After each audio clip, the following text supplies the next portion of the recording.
This episode is brought to you by the American Homebrewers Association. Get ready, this year's Learn to Homebrew Day is going to be a smash. Join the celebration on Saturday, November 4th, that's this Saturday, by brewing a recommended smash beer. These recipes use a single malt and single hop and are perfect for experienced and beginning homebrewers. For the official Learn to Homebrew Day recipes, brewing tutorials, and a free brewing book, visit homebrewersassociation.org/basicbrewing. That's homebrewersassociation.org/basicbrewing for event and book offer details.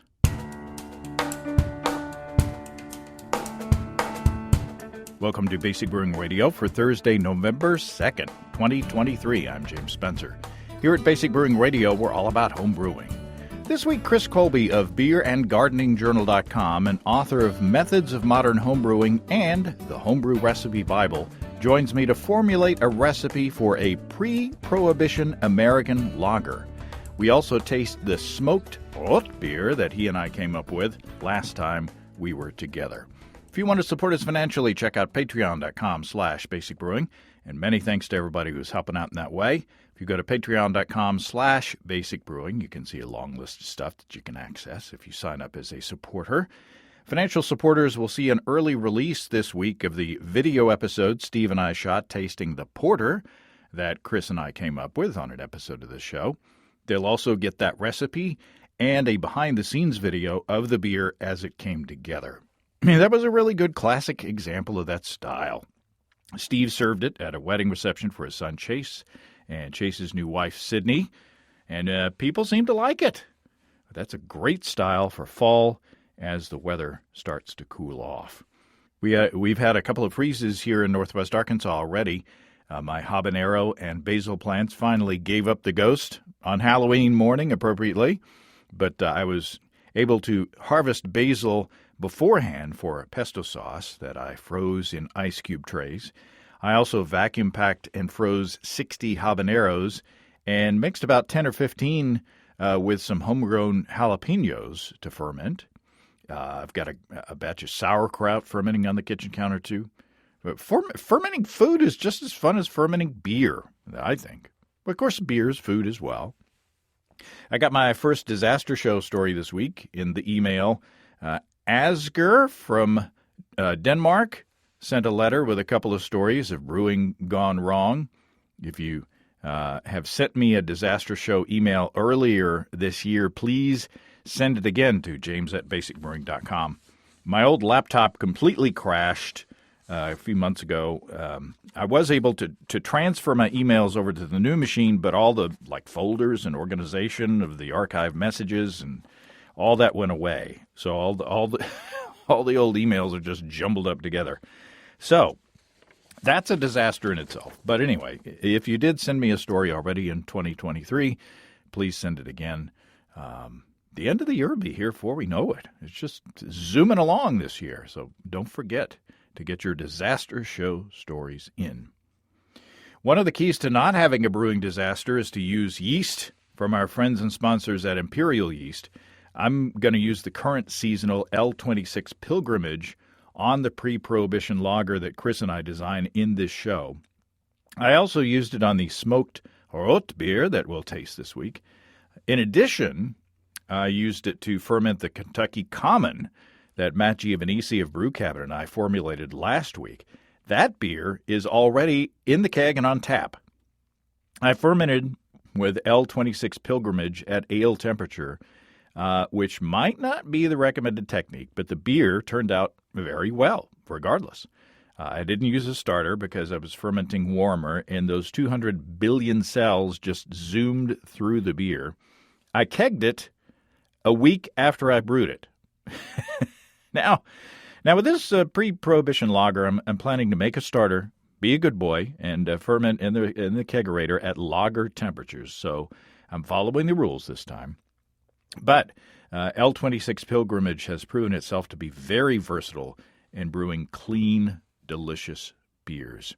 It's time to lager up. Ask your local homebrew store about L26 Pilgrimage from Imperial Yeast and check them out at imperialyeast.com. That's imperialyeast.com.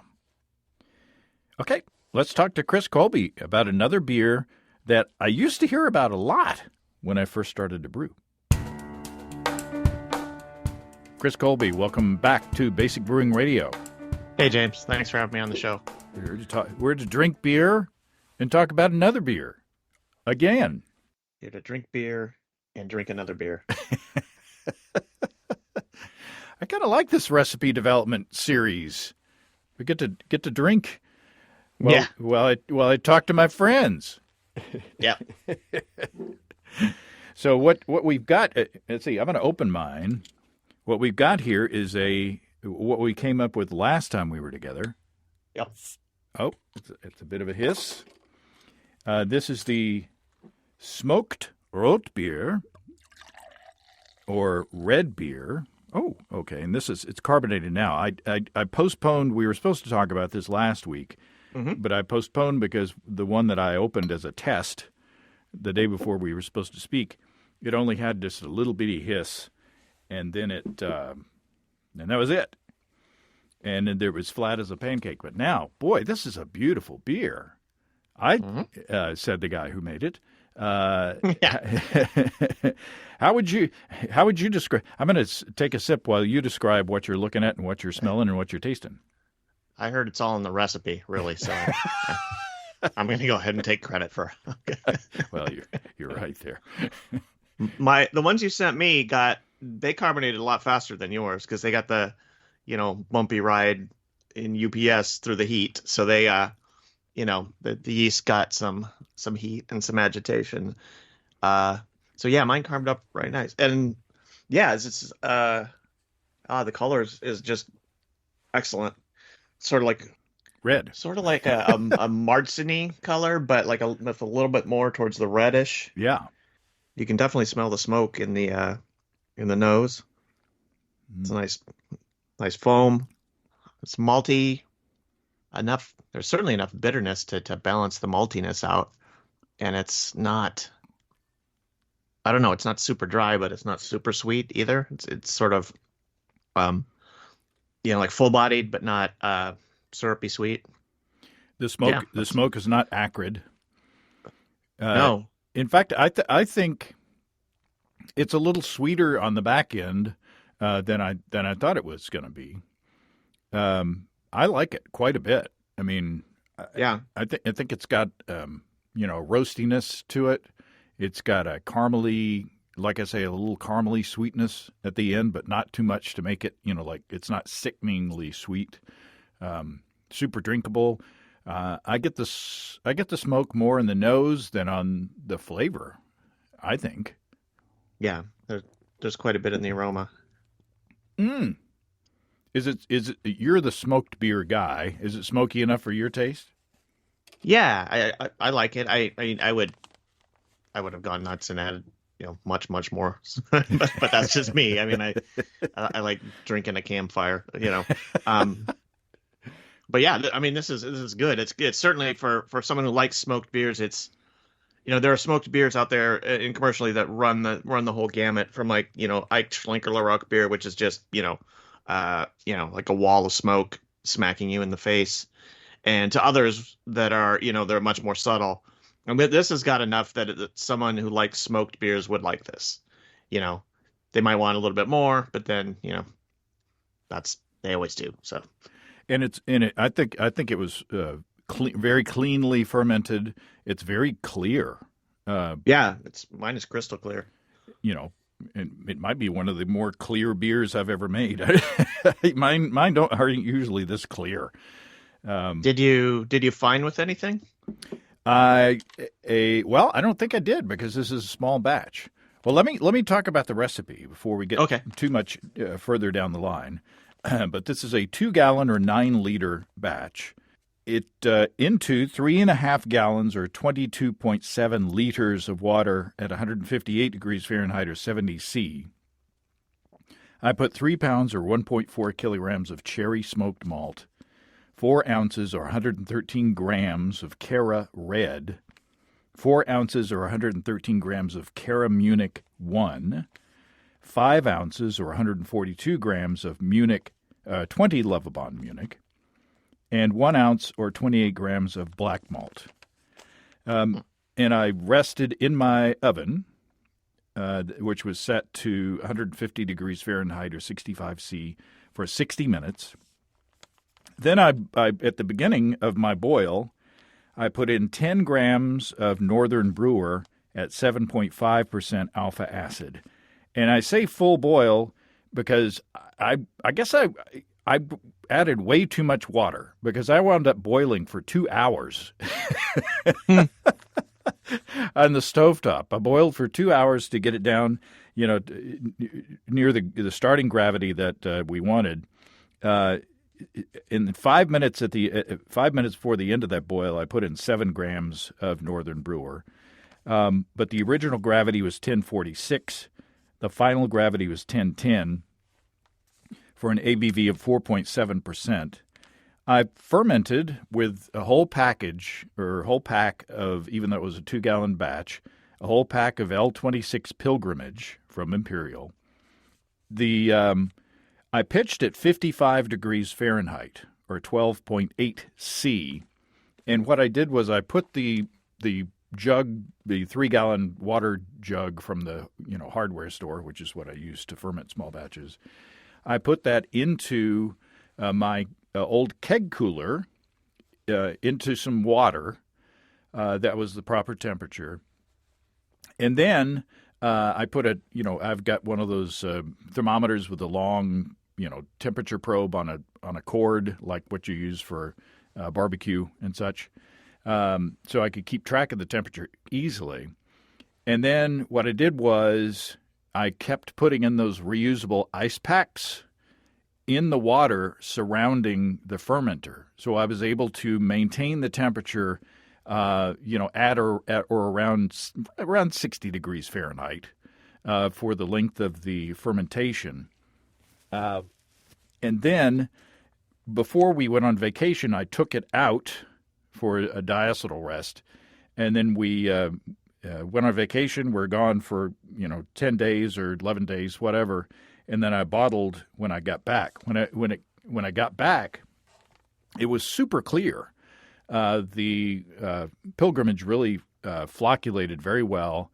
In fact, I was kind of worried that I was kind of concerned, is there going to be enough yeast in suspension to carbonate the beer? Obviously there was.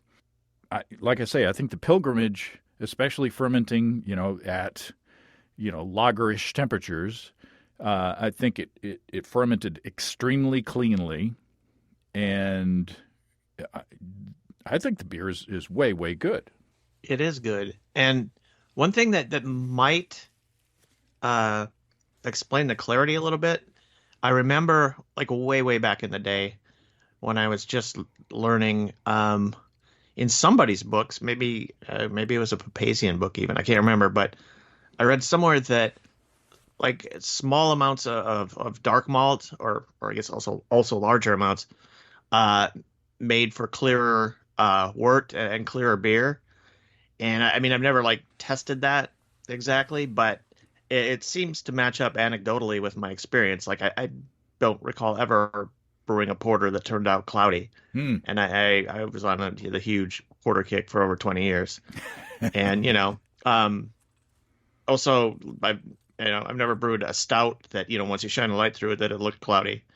And so I don't know, there's, and I don't know what it is, if it's tannins or whatever, if it comes from black malt, but it's at least other people have floated the idea that it supports clarity, and my anecdotal experiences would say I agree with that. Yeah, I usually use a Whirlflock tablet, but on small batches I usually forget. It's just because I'm out of my routine. But I don't think I added one in this batch. But is there anything that you would tweak on the recipe? Certainly the 2-hour boil didn't do it any harm. I mean, it's not too like astringent or from the hops or anything. I mean, it would come down to not that there's anything like wrong and improve it. It's just how, my own personal tastes. Like I might I might go shoot for a little bit drier and a little more smoke in there.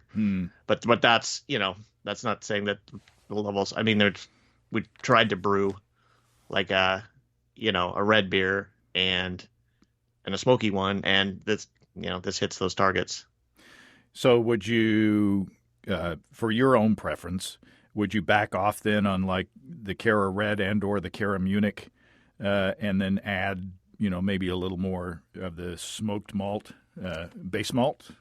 Yeah, I don't know if I'd back off on the Cara Red because it's that's I think what's mainly giving us the color there. Good point. I would, I like, and I mean, every beer I brew, I like make it like 2 notches drier than anyone else would like, or not anyone else, but most people would like it. So I mean, I'd probably just go for like a step mash or something, like mash in at 140, let it sit for a little while, and then ramp it up to 152 or whatever. Yeah, but that's again just me being a grumpy old man. Surely not. Well, this is a beer. I'm kind of sad that I didn't make a quote unquote full 5-gallon or 19-liter batch because it's really good. I mean, I say that it seems like I say that every time I brew a beer and talk about it on this show, but I think it came out really, really well. I think it's really well balanced. I'm not sure that I get a lot of hop. I'm not sure that those hops at the last 5 minutes of the boil did anything because I'm not getting any hop aroma or any hop character. But the bitterness is certainly solid. I love the maltiness. I like that little sweetness at the end of it, and I like that the smoky character is more in the nose and not tasting it because it's not acrid in Right. and the flavor of it. So I think it's just I don't know anything that I could just pick on it. So anyway, Of the beers we've formulated, what's your favorite so far? I sort of like the table beer. that was a fun one. I liked it too. Yeah. I like the. I'm still going to stick with the big hoppy honey IPA one. That we did. That was a good one. Yeah, with the what do we have? Amarillo and let me look. Amarillo and Nectaron. That was a way good beer. Of course, that was right up my alley. It's a 6.5%. Super hoppy, juicy beer. And I could drink those all day and then get in trouble. But I think that maybe this one is a close second. I don't know. I was gonna say this is pretty good. It's pretty good, and that porter we did together was also good. Yeah. So I don't know. I think we're on a roll. Yeah, I like. Part of the reason I like the table beers, I've been trying to lose my beer gut, and that would have been a good. I should brew that again, or well, you brewed it, but I should I should brew the beer that you brewed again. There you go. I've ordered the ingredients for the Pre-prohibition lager already from our friends and sponsors Desiree and Dave of HighGravityBrew.com. The Build Your Own Beer page on HighGravityBrew.com is really fun and easy to use, as is my Warthog electric brew-in-a-bag system from High Gravity. See what I did there? Chris and I will talk about strategies to do a step mash with this beer. In the past, with my old propane system and cooler mash tun, just hitting a proper single mash temperature is challenging, and figuring out how to ramp up a mash, forget about it. Whether you're a single vessel brewer like me or if you like the fancier 2 or 3 vessel setups, HighGravityBrew.com has a Warthog turnkey system that's right for you and can take the pain out of propane. Or you can just get a Warthog controller and components if you want to engineer your own setup from existing gear. Dave builds those systems and controllers himself right in the back of the shop in Tulsa. And if you go to HighGravityBrew.com and use the code EBC75BB, you can save $75 off your Warthog purchase. Desiree and Dave will take care of you. If you ever have an issue or question, you can talk to them and get it worked out. They've certainly taken care of us here at this podcast for many years. Show your thanks and send them some love by visiting them at family-owned and operated highdgravitybrew.com. That's highdgravitybrew.com. Well, we're here to maybe we can extend our record of collaborating to make good beers together today. I'm sure we can, given that we're the judges. Nobody else has tasted it. I'm pretty sure we can meet ahead of time and say, "Oh, look, this is terrible," but just say it's good. No, I think that if we come up with a bad beer, I'm going to tell people because this show's all about learning, and I don't pretend to be the best brewer in the world. So if I screw up, I'm going to tell people. I don't care. I've got no pride in being the best brewer in the world. But anyway, I think the biggest two things in consistently brewing good beer is just being very careful about cleaning and sanitation and pitching an adequate amount of yeast. Mm-hmm. I think and there's more to it, but like if you get those two, then that brings you at a minimum, to the ballpark, or at least the gates of the ballpark. Yeah. It's not going to be nasty. It might not be exactly what you planned, but it's likely not going to be, like hard to drink. Yeah. If you add to that list just getting fresh, good quality ingredients, then you're in the ballpark. Yeah. And then from there on, it's tweaking.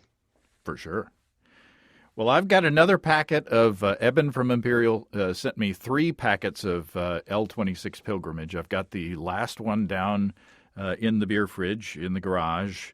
And so I was looking at again, the BJCP app, and I searched for lager.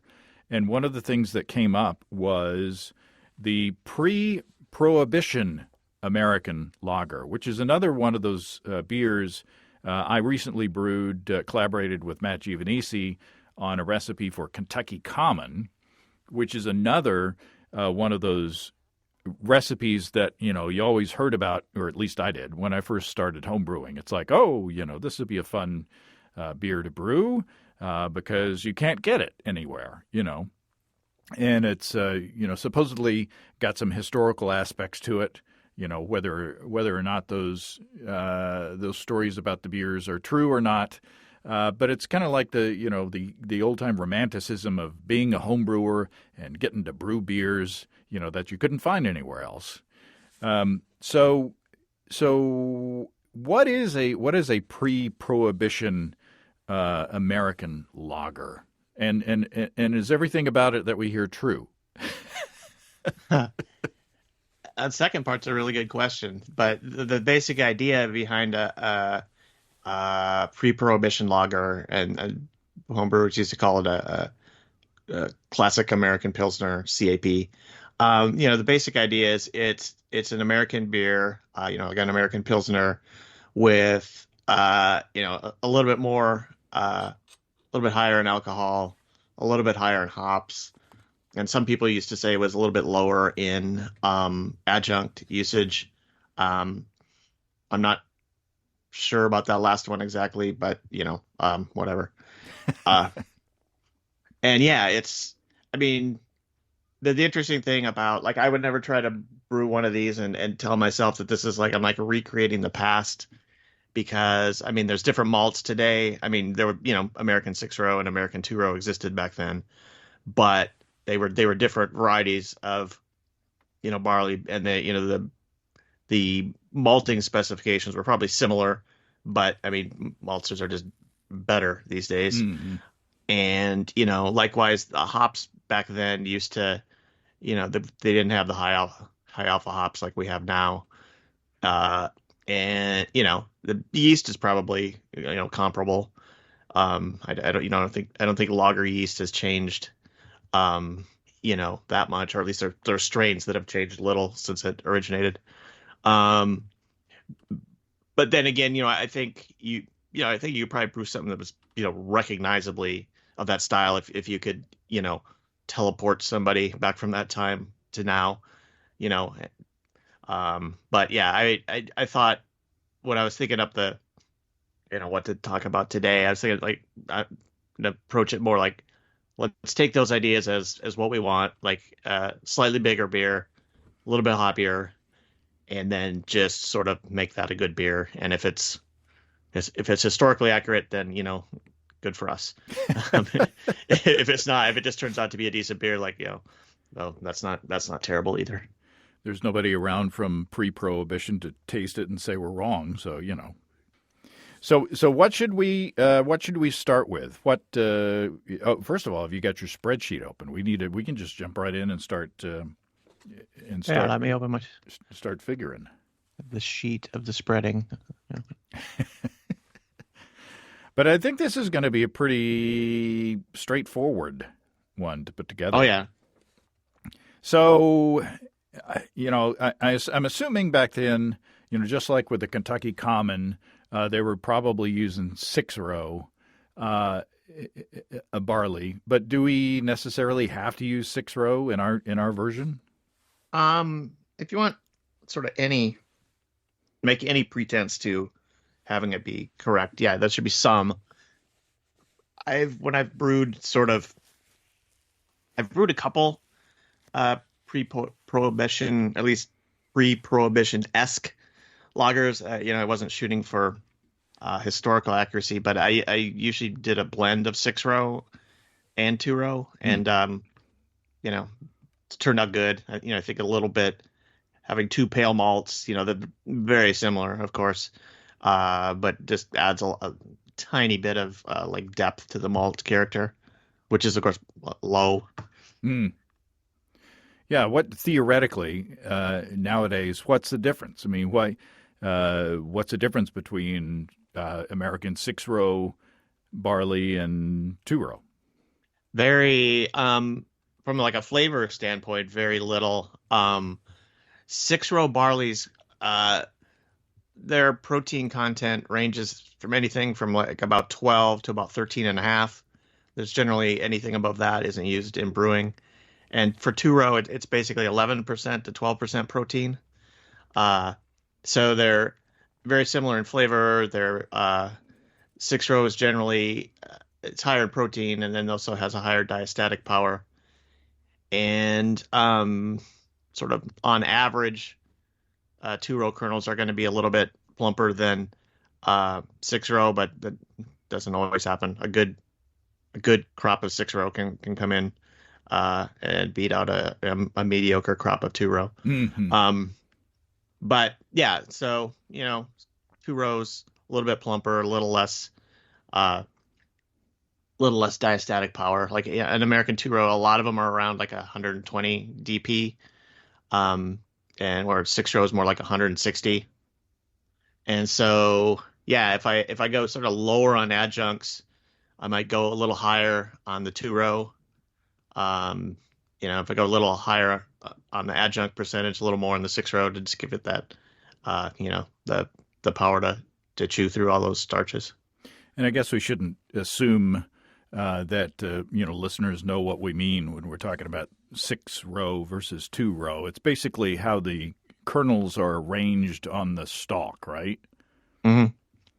Yeah, and 2-row barley, the kernels are opposite each other. There's 2 rows, and it's just on the left and on the right, and they're just immediately opposite each other. And in 6-row, there's like 3 rows, but then there's both sides, so there's 6-row, and they're a little more a chemist would say sterically hindered. They're packed in there a little bit more. So if the kernels grow big enough, they start interfering with each other. And that's just the difference. Just how the kernels are arranged on the head. Well, we can be authentic. We can go 6-row barley if and you want to. I'm pretty sure highgravitybrew.com has 6-row. I will check just to make sure, but I'm sure that they do. How how high do you want to go on the adjuncts? Like to be anywhere in the sort of reasonable range, it'd be 30 to 40% of the grist. Ooh. And then if it's closer to 30, we can a nice blend of 2-row and 6-row, although it's still be mostly 6-row. And if it's all the way up to 40, then it's like we could almost go 100% 6-row. Well, they do have raw 6-row at highgravitybrew.com. I assume they. There you go.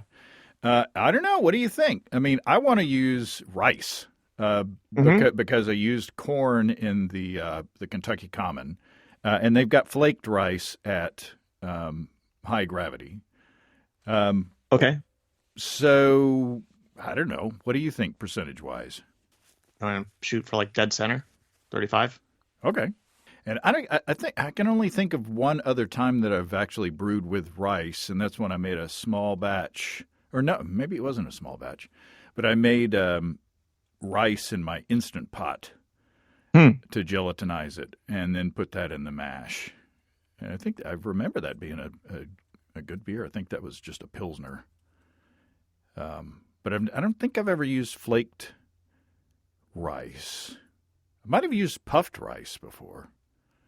Do you want to use flaked rice or do you want to go with rice? Full on double North American double mash. Cereal mash. Or a cereal mash, yeah. It's up to you. Flaked rice is certainly much, much easier. Yeah. I've done cereal mashes. I've done decoction. I've done cereal mash. I mean, don't try to tell me about cereal mash. No, I mean, yeah, I don't have anything to prove. I'd rather go with the flaked rice. And, if we do flaked rice, we could talk about what you have to do a cereal mash. Right. But if I had my druthers, I would just rather mix it all into the mash. And if you have flaked rice, it's pre-gelatinized, right? Right. So let's go that way. Okay, so for a 5-gallon batch, I don't know if you're going to make 5 gallons, but yes, I've come up with, if we go with 5 pounds of 6-row, 2.5 pounds of 2-row, and 3.5 pounds of flaked rice, that brings us to 1060, which is that's at the top end of at least what the BJCP would recommend for one of those, and that'd be a close to 6% beer.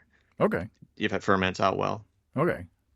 So if I wasn't being lazy and if I wasn't using a pre-gelatinized product like puffed rice or flaked rice, what then must I do?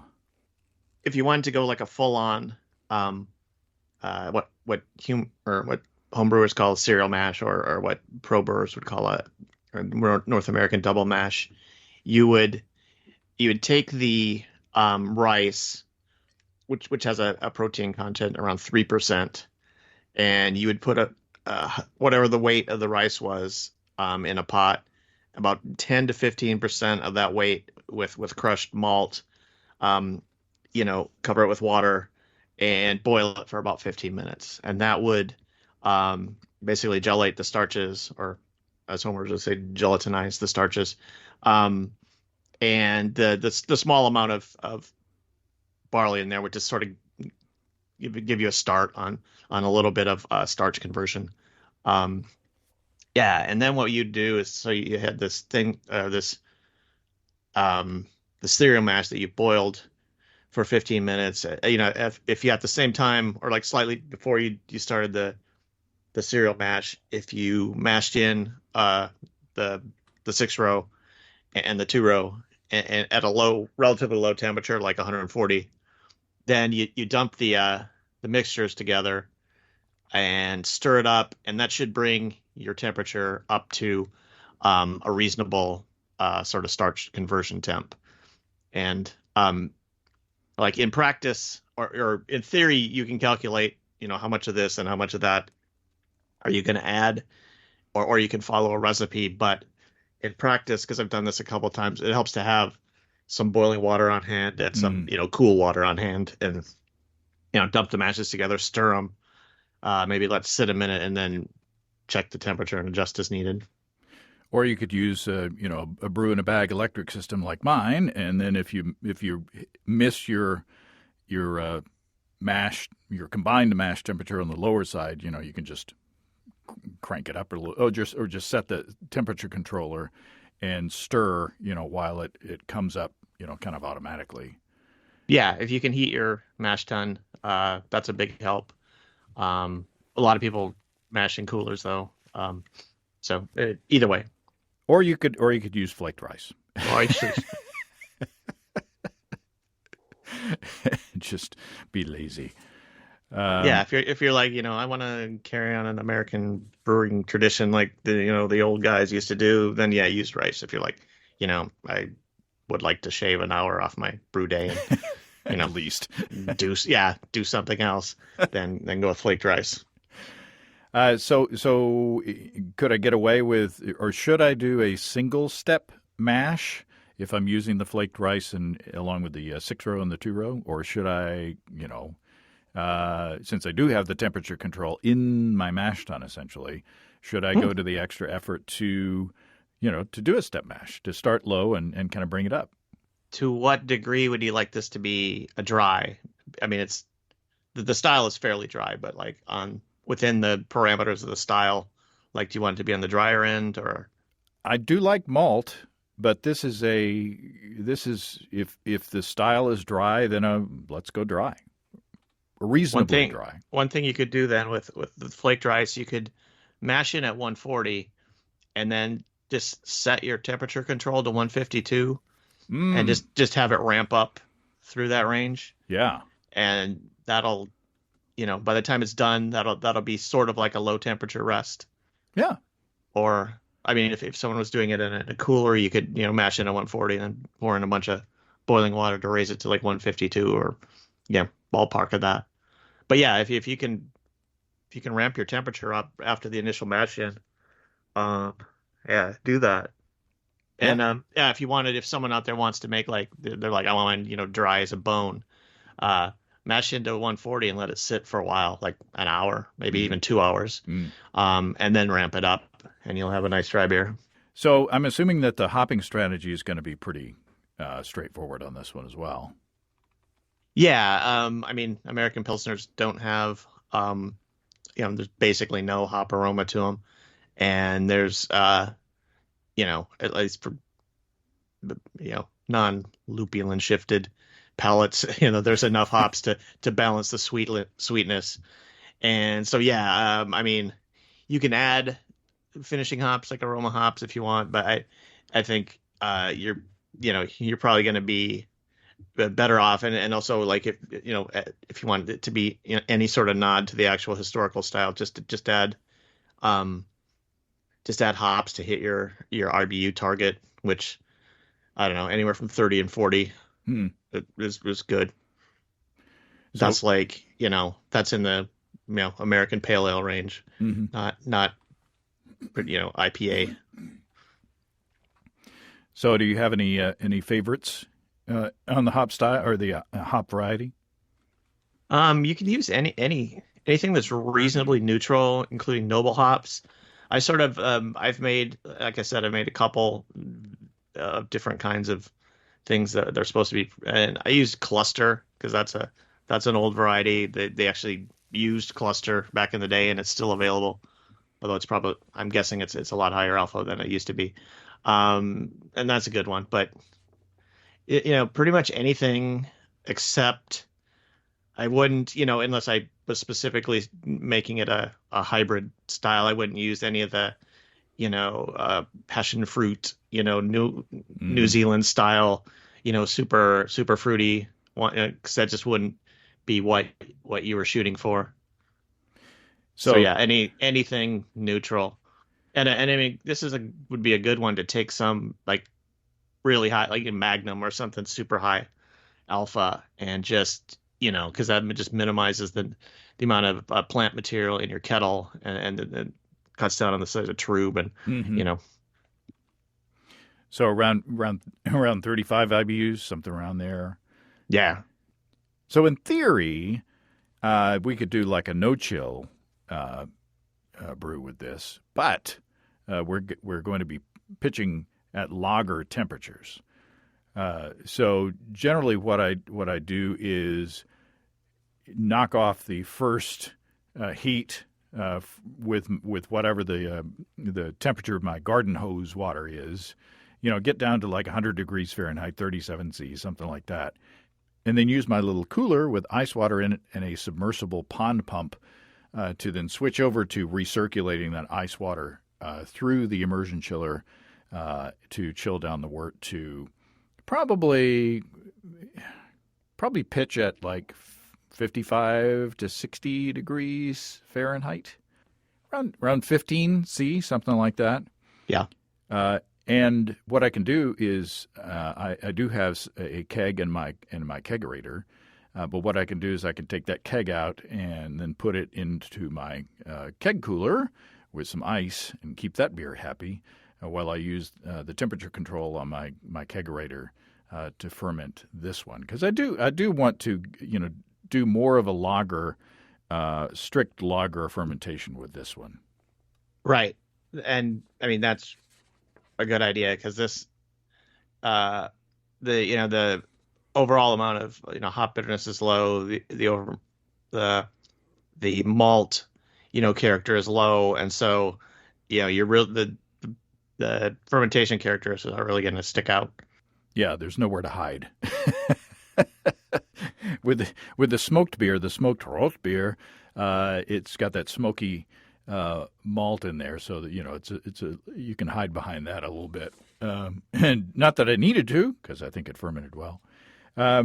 So what about and then obviously after primary, or just as primary fermentation is slowing down, I would want to take the beer out of the kegerator and let it kind of warm up to room temperature to do a diacetyl rest to let the L26 Pilgrimage clean up any butteriness that might be left over.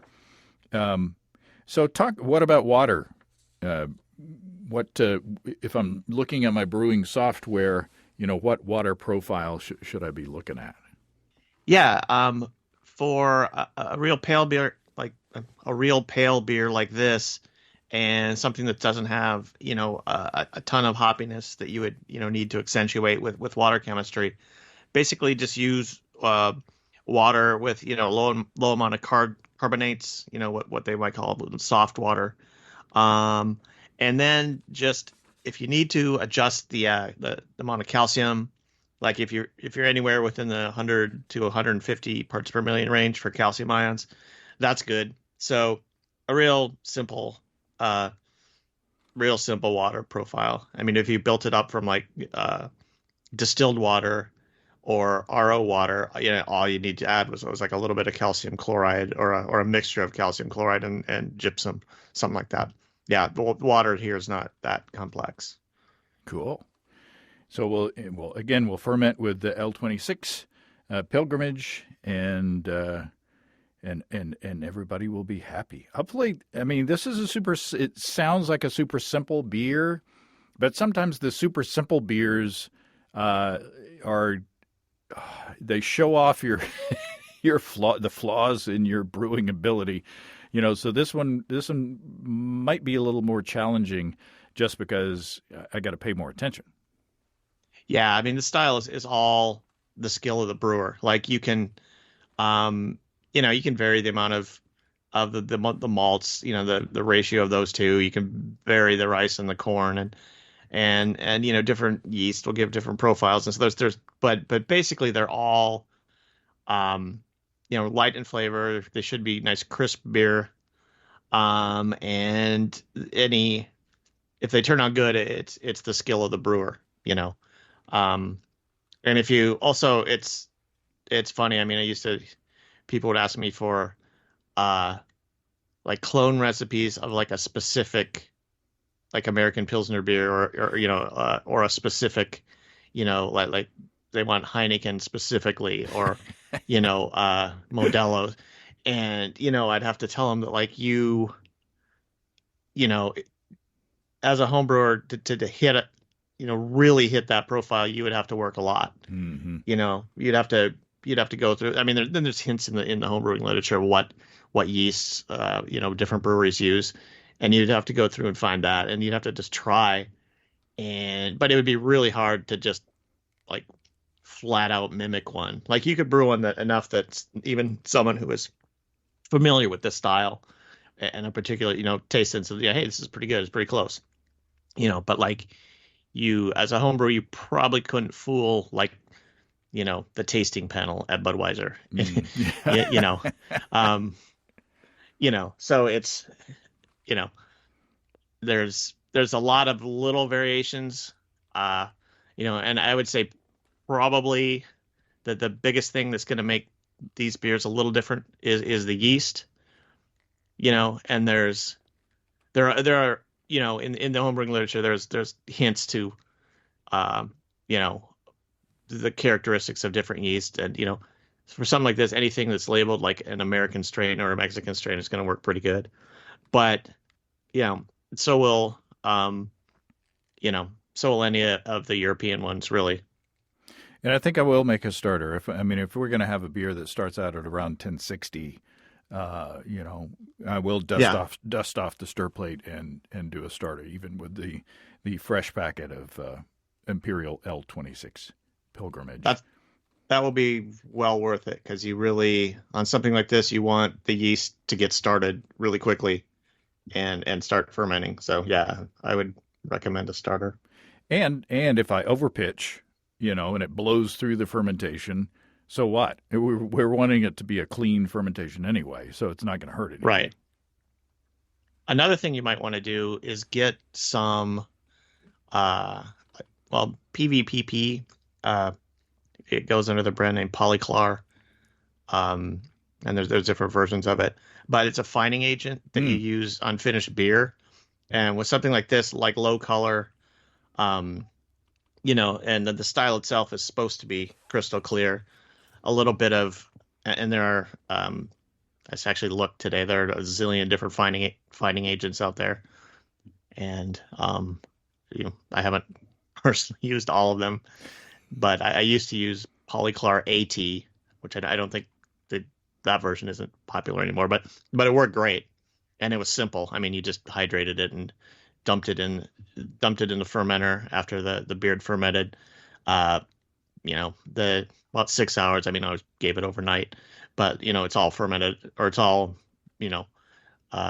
fall into the bottom of the fermenter, and then just rack the beer off the tube, and you're done. There you go. Well, all right. Well, I look forward to brewing this one. It'll be a nice drinkable beer to go through the holiday season, and then when it's done, I'll send you some. Good. I like beer. Turns out. I don't. Turns out. Yeah. All right, Chris Colby. Thanks again for your help. And you're welcome. Yeah, and if I don't talk to you before then, happy Thanksgiving. Yeah, and happy Halloween. It's tomorrow, right? Oh yeah. Well, thanks again to Chris. There are a bunch of recipes designed by Chris in his Homebrew Recipe Bible. And there's one by me in there as well. It's always fun to talk to Chris. If you have brewing questions, show suggestions, or just want to say howdy, write to james@basicbrewing.com, or just fill out the contact form on basicbrewing.com. And please don't forget to tell us where you're from. Check out our mobile-friendly shop at basicbrewingshop.com. Hey, and send in your disaster show story to james@basicbrewing.com. Don't forget. Thanks to everybody supporting us through our Patreon page. Special goodies coming your way. Check that out at patreon.com/basicbrewing. It's all until next time. Until then, thanks for listening, everybody. I'm James Spencer. Production help for Basic Brewing Radio and our website is provided by Kelly Dotson. Basic Brewing Radio is a production of Active Voicing. We'll talk to you next time, everybody. In the meantime, stay well and stay tuned. So long.